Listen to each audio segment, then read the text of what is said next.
Hello, everyone. Did you miss me?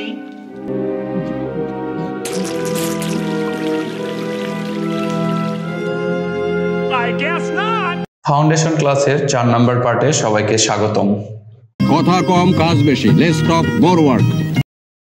তো আজকের আলোচনার বিষয় ভার্বস পার্ট 1। ঠিক আছে।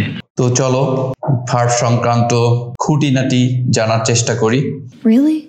তো প্রথমেই তোমার মনে প্রশ্ন আসতে পারে ভার্বস আবার কি?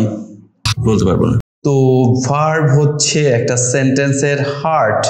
ওকে, কি করছ তুই? কোনো ইংলিশ সেন্টেন্সই ভার্ব ছাড়া হবে না। বিষয়টা একটু ব্যাখ্যা করবে?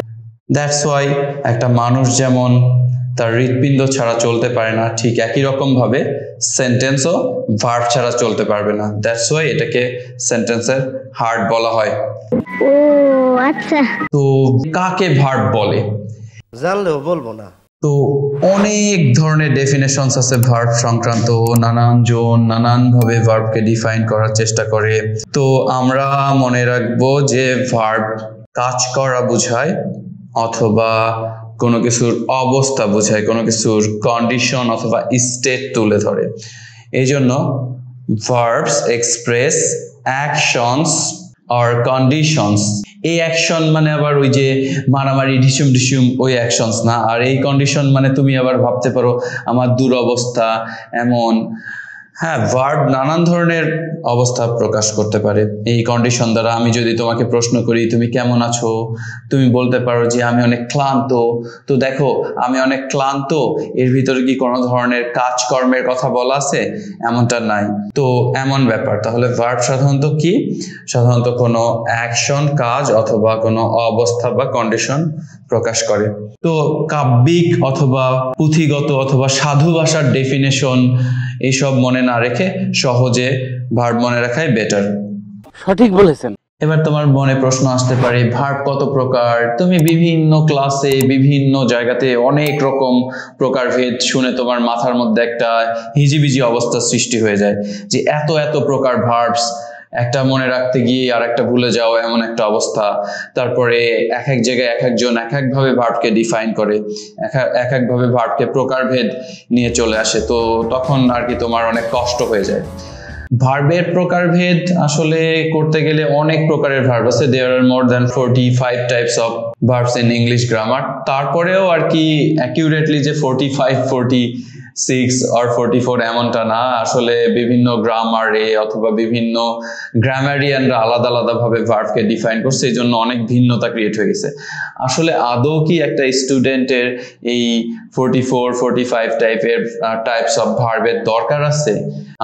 কারণ ভাষা যেখানে শেখার উদ্দেশ্যই ব্যবহার করা, তাহলে একজন নিশ্চয়ই গ্রামারিয়ান হবে না সবাই। যারা সেকেন্ড ল্যাঙ্গুয়েজ হিসাবে ইংলিশকে শিখবে কমিউনিকেটিভ পারপাজে, তাদের আসলে বেসিক যে বিষয়গুলো সবচেয়ে বেশি ব্যবহৃত হয় সেগুলো জানলেই যথেষ্ট। চলো দেখা যাক ভার্বের প্রকারভেদ। তো আমরা আমাদের মতো করে বোঝার জন্য ভার্বকে আমাদের মতো করে সাজাইছি। তো এটাতে আশা করা যায় যে তুমি যদি এমন ভাবে ফলো করো তাহলে আস্তে আস্তে হয়তো তুমি খুব ভালোভাবে এগুলোকে ব্যবহার করতে পারবা। সবচেয়ে ইম্পর্টেন্ট ফ্যাক্ট যেটা, আমরা ক্লাসগুলো একটা সিকোয়েন্সে করতেছি, একটা একটা করে টপিক আমরা নিয়ে আসতেছি। তো একটার সাথে আরেকটার কানেকশন আছে যথেষ্ট। এই জন্য তোমাকে আগের যে 3টা টপিক নিয়ে আমরা আলোচনা করছিলাম ওগুলো খুব ভালোভাবে শিখে আসতে হবে। দেন এটা তোমাকে অনেক বেশি হেল্প করবে। আগের টপিকগুলো না শিখলে ডেফিনেটলি তুমি এটা খুব একটা কাজে লাগাইতে পারবে না। কথা সত্য। তো ফার্স্টেই যে 2 প্রকার আমরা করে ফেলছি ভার্বকে, একটা হচ্ছে ফাইনাইট ভার্ব এবং নন ফাইনাইট ভার্ব। তো ফাইনাইট অ্যান্ড নন ফাইনাইট। তো নন ফাইনাইট গুলোকে নিয়ে আমরা শেষের দিকে আলোচনা করব, এই ফাউন্ডেশন ক্লাসের ভার্বের লাস্ট পার্টে আলোচনা করব নন ফাইনাইট নিয়ে। তাহলে আমরা এখন কথা বলছি না, তারপরেও হয়তো আমাদের আলোচনার মধ্যে উঠে আসবে। তো ফাইনাইট ভার্ব নিয়ে কথা বলা যাক। ফাইনাইট শব্দের অর্থ হচ্ছে সমাপিকা ক্রিয়া। তো ফাইনাইটের মধ্যেই উত্তর আছে, ক্রিয়া বা এইসব মনে রাখারও দরকার নেই। ফাইনাইট তাহলে কি, চলো আমরা প্র্যাকটিক্যালি দেখার চেষ্টা করি। তো তোমার মনে প্রশ্ন আসতে পারে ফাইনাইট আর নন ফাইনাইট কিভাবে চিনবো আমি? মনে রাখবো কিভাবে ফাইনাইট নন ফাইনাইট, বা দেখলেই চিনবো কিভাবে? তো চলো আমরা কিছু সেন্টেন্সের মধ্যে বোঝার চেষ্টা করি যে ফাইনাইট অ্যান্ড নন ফাইনাইট কি। তো ফার্স্টেই প্রথম সেন্টেন্সে আমরা দেখতে পাচ্ছি Einstein wants to open a Facebook account. তো বলো তো দেখি হচ্ছে এর ভিতরে কোনটা কোনটা তোমার কাছে ভার্ব মনে হয়। তো তোমার কাছে যেগুলোকে ভার্ব মনে হয় তুমি কমেন্টে লিখে ফেলো যে আসলে এইটা আমার কাছে ভার্ব মনে হয়েছে। তারপর আমি যখন আলোচনা করব তুমি আসলে মিলায় দেখো যে তুমি অ্যাকচুয়ালি কারেক্ট বলছো কিনা। তো ফার্স্টে ধরো এই সেন্টেন্সের দুইটা ভার্ব আছে, আমরা করব কি, তোমার কাছে মনে হতে পারে দুইটা ভার্ব এই সেন্টেন্সের। তো ফার্স্টে তোমার মনে হতে পারে ওয়ান্টস কে একটা ভার্ব এন্ড টু ওপেন কে একটা ভার্ব মনে হতে পারে। তাহলে তুমি করবা কি, এখানকার একটা ভার্বকে কেটে দিবা, কেটে দিয়ে দেখো তো তোমার সেন্টেন্সের অর্থ ঠিক থাকে কিনা।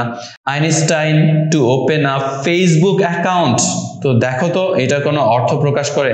Einstein to open a Facebook account, দেখো কোনো সেন্টেন্স হয় না। তাহলে আমরা স্পষ্টভাবেই দেখতে পাচ্ছি এখানে ওয়ান্টস সারা সেন্টেন্স হয় না। তাহলে ফাইনাইট ভার্ব হচ্ছে ওই ভার্বগুলো যেগুলো বাক্যের অর্থ সম্পন্ন করবে একটা, আর একটা যেগুলো ছাড়া সেন্টেন্সই হবে না, এগুলোকে ফাইনাইট ভার্ব বলবে। তাহলে এখানে ওয়ান্টস যেহেতু বাক্যের অর্থ প্রকাশ করতেছে, অথবা এটাকে ছাড়া বাক্য অর্থই প্রকাশ করতে পারে না, দ্যাটস ওয়াই এটা কি ফাইনাইট ভার্ব। তো দ্বিতীয়টাতে আমরা আবারও ট্রাই করে দেখব যে আসলে টু ওপেন কে কেটে দিয়ে সেন্টেন্স হয় কিনা। তো চলো আমরা এটাকে কেটে দিই। তো এটাকে যখন আমরা কেটে দিলাম তখন আমরা পড়ে দেখি কি হয়। আইনস্টাইন ওয়ান্টস ফেসবুক অ্যাকাউন্ট, দেখো এটার অর্থ হয় আইনস্টাইন একটা ফেসবুক অ্যাকাউন্ট চায়, তো এমনটা অর্থ হয়। তো এটা একটা কমপ্লিট সেন্টেন্স হয়। ফাইনাইট ভার্ব তাহলে কি, ফাইনাইট ভার্ব বাক্যের অর্থ সম্পন্ন করতে পারে, এবং ফাইনাইট ভার্ব দ্বারাই আমরা বাক্যের টেন্স, এটা কোন টেন্সে আছে এটাও নির্ধারণ করতে পারি। দ্যাটস ওয়াই শুধুমাত্র ফাইনাইট ভার্বই কি করে, একটা সেন্টেন্স গঠন করতে পারে। আর দেখো নন ফাইনাইট ভার্ব ছাড়াও বাক্যের অর্থ কমপ্লিট হলো। তাহলে নন ফাইনাইট গুলো কি, অসমাপিকা ক্রিয়া বা যারা বাক্যের অর্থ একা সম্পন্ন করতে পারে না। ফাইনাইট ভার্ব ছাড়া কোনোদিনও একটা বাক্যে নন ফাইনাইট ভার্ব বসতে পারবে না। নন ফাইনাইট ভার্ব গুলো অ্যাকচুয়ালি যখন আমরা লাস্টের দিকে এই নন ফাইনাইট নিয়ে আলোচনা করব তখন তুমি ক্লিয়ারলি বুঝে যাবে নন ফাইনাইটের কাজ কি। তো দ্বিতীয় সেন্টেন্সে আছে নিউটন কন্ট্রোলড আ রানিং ট্রেন। তো এখানে তোমার কাছে মনে হতে পারে ভার্ব কন্ট্রোলড, আবারও তুমি তোমার কাছে যেটা যেটা ভার্ব মনে হয় সেটা কমেন্ট সেকশনে লিখতে পারো। অ্যান্ড দেন রানিংও তোমার কাছে ভার্ব মনে হতে পারে। তো এই দুইটা। তো চলো আমরা আবারও একটা একটা করে কেটে দিয়ে দেখব। দেখো আমরা যদি রানিং কে কেটে দিই তাহলে হয় নিউটন কন্ট্রোলড আ ট্রেন, তার মানে নিউটন একটা ট্রেনকে নিয়ন্ত্রণ করেছিল। তাহলে এইটা কিন্তু একটা বাক্য হয় রানিং কে কেটে দিলেও। তারপরে দেখো আমরা কন্ট্রোলকে যখন কেটে দিব, কন্ট্রোলকে কেটে দিছি এবার, আর রানিং কে রেখে দিছি, তাহলে আমাদের সেন্টেন্স হয় নিউটন আর রানিং ট্রেন। তাহলে নিউটন কি একটা চলন্ত ট্রেন? এটা তো কোনো বাক্য হতে পারে না। তাহলে দেখো আমরা এই সেন্টেন্সে রানিং কে রাখার পরেও বাক্যের অর্থ প্রকাশ পায় নাই। তাহলে আমাদের এই সেন্টেন্সের ভিতরে ফাইনাইট ভার্ব কোনটা? কন্ট্রোলড। তাহলে এটা একটা ফাইনাইট ভার্ব, আর রানিং হচ্ছে একটা নন ফাইনাইট ভার্ব। তো তুমি এভাবে চিনতে পারো ফাইনাইট এবং নন ফাইনাইট ভার্ব। তবে সবচেয়ে ইজিয়েস্ট ওয়ে মনে রাখা, ফাইনাইট ভার্বই শুধুমাত্র একটা সেন্টেন্সে টেন্স তৈরি করতে পারবে, অন্য কেউ তৈরি করতে পারবে না। ওকে, একটু খুলে বলুন। যেমন টেন্স হইলে ধরো তুমি এক টেন্স থেকে আরেক টেন্সে চেঞ্জ করতে চাও, তখন দেখা যাবে যে দেখবা যে শুধুমাত্র ফাইনাইট ভার্বে চেঞ্জ হচ্ছে। তো যেমন এই সেন্টেন্সের কথা ভেবে দেখো, এই সেন্টেন্সে ভার্ব বলছি আমরা, এটা ফাইনাইট। তাহলে আমরা যদি এটা দেখো পাস্ট টেন্সে আছে, এই যে দেখো ইডি লাগানো আছে একটা। তো আমরা যদি এটাকে প্রেজেন্ট টেন্সে নিয়ে আসি তাহলে হবে কন্ট্রোলস। তো কন্ট্রোলের সাথে একটা এস যোগ হবে, জাস্ট এখানে এইটুকু বাদ যাবে। এখন চিন্তা করো আমরা কার সাথে এস যোগ করছি? কন্ট্রোলের সাথে। তাহলে চেঞ্জ হইলো কার সাথে? ফাইনাইট ভার্বের সাথে। তুমি কি কোনোদিনও এইটাকে চেঞ্জ করতে পারবে এখানে? না। তুমি যদি ধরো আবার এটাকে ফিউচার টেন্স করতে চাও, ধরো এই বাক্যকে, তাহলে আমরা দেখবা এখানে কোনো চেঞ্জ আনবো না, আমরা এসটা কেটে দিব আর সামনে হয়তো আমাদের একটা উইল বসবে। দেখো Einstein will want to open a Facebook account. দেখো আমাদের এই টু ওপেনের উপরে কোনো ইম্প্যাক্টই পড়তেছে না, তাহলে শুধুমাত্র ফাইনাইট ভার্বই টেন্স অনুযায়ী চেঞ্জ হয়, কোনো নন ফাইনাইট ভার্বের কোনো পরিবর্তন হয় না, কারণ নন ফাইনাইট ভার্ব সেন্টেন্স গঠন করতে পারে না। তো এরপরেও আমরা দেখো আরো একটা সেন্টেন্স পাইছি, some people go to restaurants to take selfies. Selfie. তো এটা আসলে তোমরাই বের করবা কোনটা ফাইনাইট এবং কোনটা নন ফাইনাইট, একটু আগে আমি আলোচনা করেছি। তো তোমরা কমেন্ট সেকশনে জানাবা যে আসলে কোনটা ফাইনাইট এবং কোনটা নন ফাইনাইট। তো এরপরে তোমাকে মনে রাখতে হবে ফাইনাইট ভার্বের প্রকারভেদ। তো আমাদের অ্যাকচুয়ালি ফাইনাইট ভার্বটাই মনে রাখতে হবে ভালো করে, মানে তুমি একটু আগে শিখছো ফাইনাইট এবং নন ফাইনাইটের পার্থক্য, ডেফিনেশনস মনে রাখার কোনো কিছুই নাই। তো একটু আগে আমরা শিখে আসছি যে ইংলিশ বাক্যে ফাইনাইট ভার্ব থাকতে হয়। তো সেই ফাইনাইট ভার্বের দুইটা ক্যাটাগরি আছে, একটা হচ্ছে প্রিন্সিপাল আর একটা অক্সিলারি। মেইনলি আমরা এই প্রিন্সিপালটাকে নিয়ে বেশি আলোচনা করবো, আর অক্সিলিয়ারি মানে হচ্ছে হেল্পিং ভার্বস। হেল্পিং ভার্বস গুলো একা কখনোই চলতে পারবে না, কারণ এর নামই হচ্ছে অক্সিলারি, এরা সাহায্যকারী। এরা কাকে সাহায্য করবে? সব সময় এরা প্রিন্সিপালকে সাহায্য করবে। তো প্রিন্সিপাল মানেই হচ্ছে প্রধান, এমনটা। ফার্স্টে অক্সিলারি নিয়ে কথা বলা যাক। তো তোমার মনে হতে পারে অক্সিলারি ভার্ব কাকে সাহায্য করে? তো আমরা একটু আগেই বলে আসছি অক্সিলারি ভার্ব সবসময় প্রিন্সিপাল ভার্বকে সাহায্য করবে। কাকে? প্রিন্সিপাল ভার্বকে সবসময় সাহায্য করবে, সব সময়। তো অক্সিলারি ভার্ব কখনোই একা বসতে পারবে না। প্রমাণ দাও, প্রমাণ দাও। তো চলো আমরা যদি প্রমাণ দেই, তাহলে এখানে লক্ষ্য করে দেখো, হি ডাজেন্ট ইট মিট। তো তোমার এখানে একটা ভার্ব ইট আর এখানে ডাজেন্ট। লক্ষ্য করে দেখো এই বাক্যটাকে নেগেটিভ করার জন্য আমরা ডাজের সাথে নট লাগাইছি। তাহলে এই পুরা বাক্যের মধ্যে কোন ভার্বটার মিনিং আছে? ইট। ইট মানে খাওয়া, এটারই মিনিং আছে, ডাজের একা কোনো মিনিং আসে না। তাহলে ডাজ এখানে কাকে হেল্প করছে? শুধুমাত্র ইটকে হেল্প করছে। দ্যাটস ওয়াই ডাজ এখানে কি ভার্ব? একটা অক্সিলিয়ারি ভার্ব, আর ইট একটা কি ভার্ব? Main verb. তারপরেরটাতে এসে দেখো, they are watching a movie at the cinema. এখানে ভার্ব দেখো একটা আছে আর এবং একটা আছে ওয়াচিং। লক্ষ্য করে দেখো ওয়াচিং এরই অর্থ আছে, আর এসে শুধুমাত্র একটা কন্টিনিউয়াস টেন্স ক্রিয়েট করছে যে তারা মুভি দেখছে। তাহলে আর কাকে সাহায্য করছে? ওয়াচিং রে সাহায্য করছে। দেখো আমি যদি এমন একটা সেন্টেন্স লিখি, আমরা যদি লিখি হি ইজ আ ক্রিকেটার। আমি যদি এখন বলি তোমরা বলো তো এই ইজ কি ভার্ব, তোমরা নিজেদেরটা যাচাই করার জন্য কমেন্ট সেকশনে লেখো দেখি এটা কি ভার্ব। তো অনেকেই লাভ দিয়ে বলবে যে এটা একটা অক্সিলারি ভার্ব। তো চিন্তা করে দেখো তো এই ইজ কি কাউকে সাহায্য করছে? এরপরে কি আর কোনো ভার্ব আছে? কারণ অক্সিলারি ভার্ব মানে হচ্ছে সাহায্যকারী ভার্ব, এটা সবসময় কাকে সাহায্য করবে? প্রিন্সিপাল ভার্বকে। এরপরে অবশ্যই আরো একটা ভার্ব থাকতে হবে এবং যে ভার্বটাকে সে সাহায্য করবে। তো দেখো এখানে যখন আমরা আর ইউজ করছিলাম, এই আর এর পরে এই যে ওয়াচিং একটা ভার্ব ছিল, ঠিক যেমন ডাজেন্ট এর পরেও একটা ভার্ব আছে ইট। এই ইজ এর পরে কি আর কোনো ভার্ব আছে? নাই। দেখো ইজ কাউকে সাহায্য করে নাই, তাহলে ইজ কখনোই এখানে কি ভার্ব না? অক্সিলিয়ারি ভার্ব না। এটা এখানে একা বসছে, দ্যাটস ওয়াই এটা একটা কি ভার্ব? Principal verb. তো এগুলো নিয়ে আমরা ক্লাসের বাকি অংশগুলোতে অবশ্যই আলোচনা করব। তো তারপরেরটা দেখো, হ্যাজেন্ট কাকে সাহায্য করছে? সিনকে। দেখো এটা একটা প্রেজেন্ট পারফেক্ট টেন্স ক্রিয়েট হয়েছে। আর তোমাদের যাদের আর কি টেন্স রিলেটেডও সমস্যা আছে, তোমরা কমেন্ট সেকশনে অবশ্যই জানাবা, তাহলে আমরা ওই টেন্স নিয়েও অনেক সহজ করে তোমাদের জন্য ক্লাসের ব্যবস্থা করব। তারপরে দেখো ডিডেন্ট এখানে ইউজ হয়েছে, আর এখানকার মেইন ভার্ব লাইক। তারপরে দেখো উইল অক্সিলারি হিসেবে ব্যবহার হয়েছে, আর দেখো এখানকার মেইন ভার্ব গো।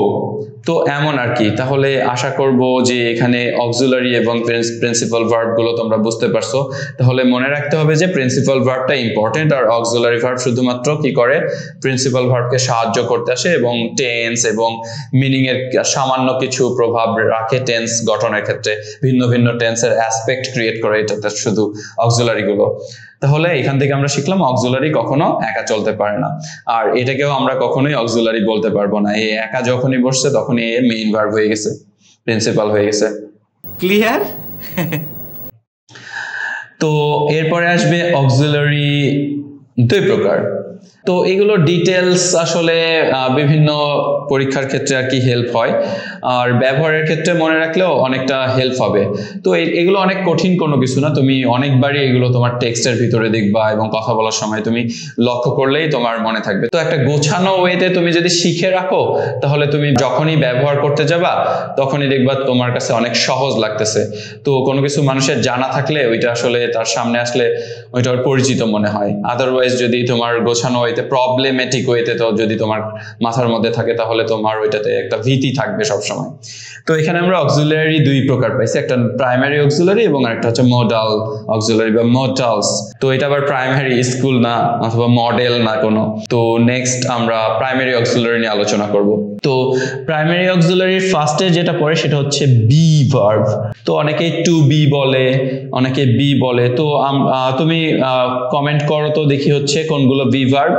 তো দেখবা তোমার হয়তো বি ভার্ব বলতে গিয়ে অনেকেরই দেখবা যে ভুল হয়ে যায়। অনেকে কি করে জানো, এই যে এমনটা লেখে, ধরো প্রথমে ও লেখে am, is, are, এই তিনটা তো থাকেই। তারপরে বসবে was, were, তারপরে হচ্ছে been এবং আরো একটা being। এখানেই সবাই আর কি ক্ষমা দেয় না, এরপরেও লিখতেই থাকে have, has, had, এগুলো বলতেই থাকে। তো অনেক লক্ষ্য করে দেখেছি আমি, এগুলো বলতে থাকে।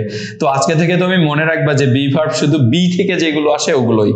বি থেকে কি আসবে, প্রেজেন্টের ক্ষেত্রে আসে am, is, are, পাস্টের ক্ষেত্রে আসে was, were এবং been একটা বসবে এবং being ing একটা। তাহলে তোমাকে অলওয়েজ মনে রাখতে হবে বি ভার্ব মানে হচ্ছে এই আটটা।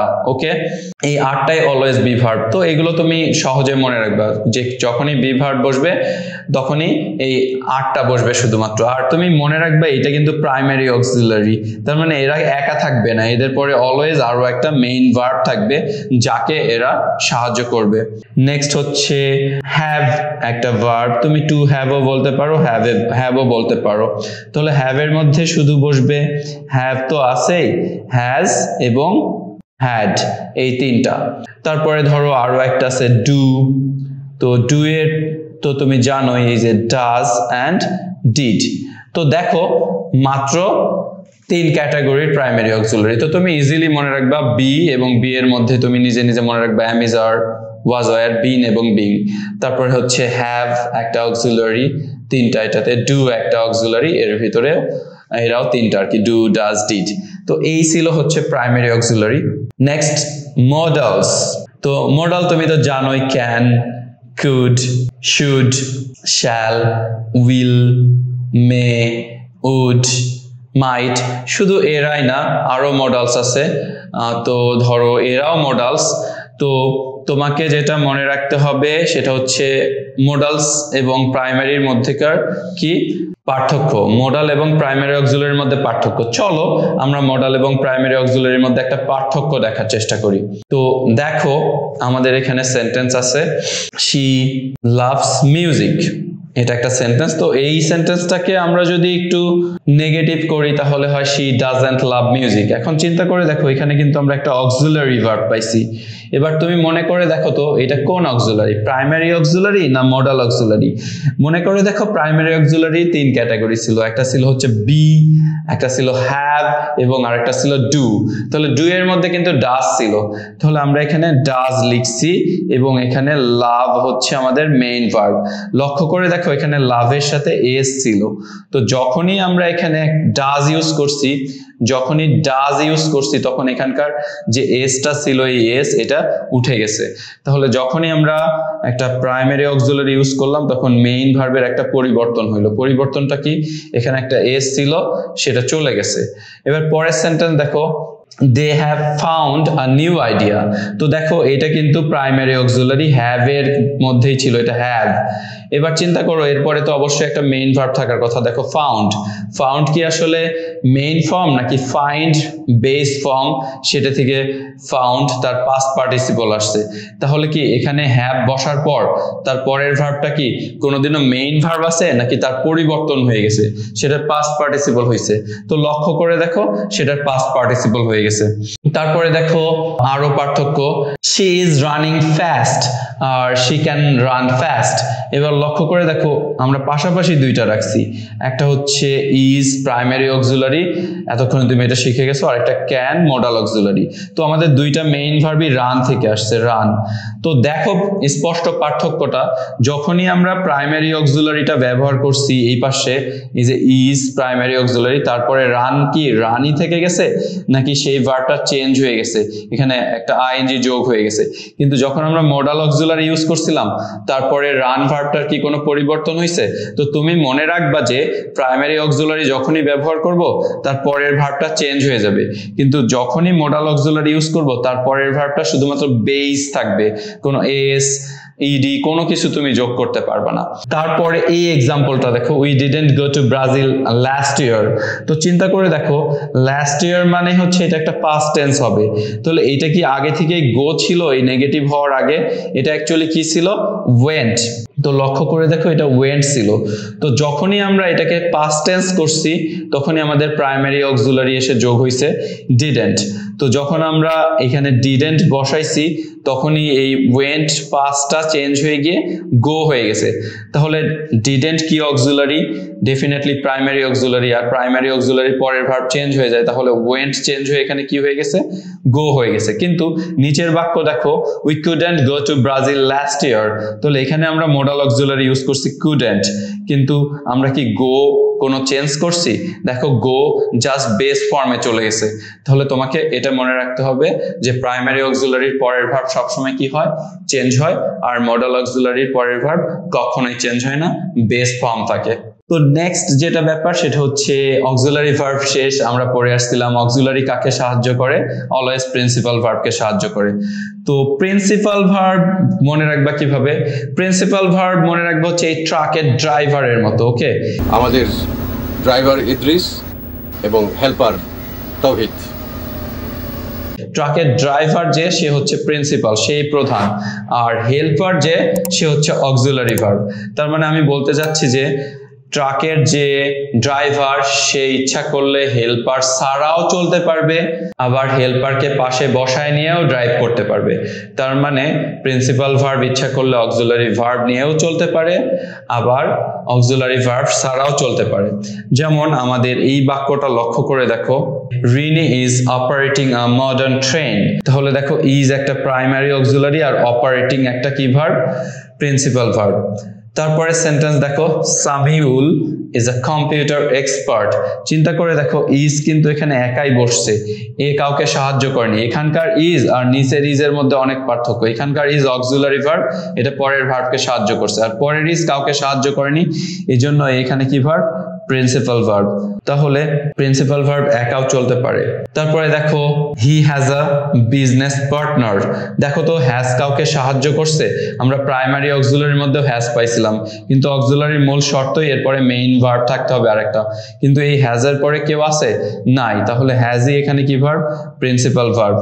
ওকে স্যার, আপনি একটু বাইরে গিয়ে আবার ঢুকেন, আমরা আপনাকে দাঁড়ায় সম্মান করি। তো এই ছিল আমাদের আর কি ভার্ব সংক্রান্ত ক্লাসের প্রথম পার্ট, যেখানে আমরা শুধুমাত্র ভার্বের একদমই বেসিক গুলো নিয়ে আলোচনা করছি, এবং পরবর্তী পার্টে আমরা প্রিন্সিপাল ভার্বের আরো কিছু ইম্পর্টেন্ট ক্যাটাগরিজ আছে যেগুলো আমাদের জানতেই হবে, ওগুলো নিয়ে আলোচনা করব, এবং নন ফাইনাইট ভার্ব গুলো বাকি আছে ওগুলো আমরা শিখবো, এবং তারপরে ভার্ব কতটা ইম্প্যাক্ট রাখে।